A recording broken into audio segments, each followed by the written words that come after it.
Is very good friend of mine. ഇപ്പോഴും എപ്പോഴും എൻ്റെ മരണം വരെ അങ്ങനെ തന്നെയായിരിക്കും. അതാണ് എൻ്റെ അത്.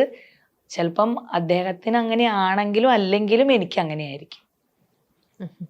പക്ഷെ ഇത്തരത്തിലുള്ളൊരു തീരുമാനം അത് വളരെ എന്താ പറയാ ആഴത്തിലുള്ളൊരു തീരുമാനം തന്നെയാണ്. വളരെ നമുക്ക് പെയിൻഫുൾ ആയിട്ടുള്ളൊരു തീരുമാനം തന്നെയാണ്. അതെ. നമ്മൾ ആരും ഇത് ഇങ്ങനെ സംഭവിക്കണം എന്നോ ആഗ്രഹിക്കുന്നു പോലുമില്ല അല്ലെ, ഇല്ല. ആരും.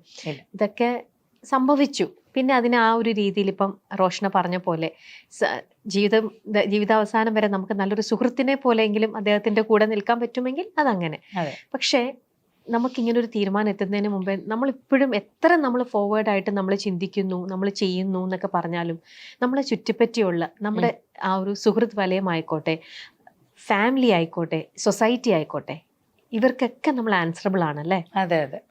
ഇപ്പോ എനിക്ക് തോന്നുന്നു എന്നേക്കാൾ എൻ്റെ ഈ ഒരു പ്രോബ്ലത്തിൽ ഭയങ്കരമായിട്ട് വേദനിക്കുന്ന ഒത്തിരി പേരുണ്ട്. അപ്പം ഞാനെന്നുള്ളത് മീൻസ് എനിക്ക് ചിലപ്പോൾ ഇങ്ങനത്തെ ഹാർഡസ്റ്റ് ആയിട്ടുള്ള ഡിസിഷൻ എടുക്കാൻ പറ്റും. ഞാൻ അങ്ങനത്തെ ഒരാളാണ്. മീൻസ് എനിക്ക് ഒരു നിലപാടുണ്ട്. ആ നിലപാടിൽ ഉറച്ചു നിൽക്കുന്ന ഒരു വ്യക്തിയാണ് ഞാൻ. അത് എന്ത് കാരണവശാലും ആർക്കും വേണ്ടി മാറ്റാൻ ഞാൻ തയ്യാറാവില്ല.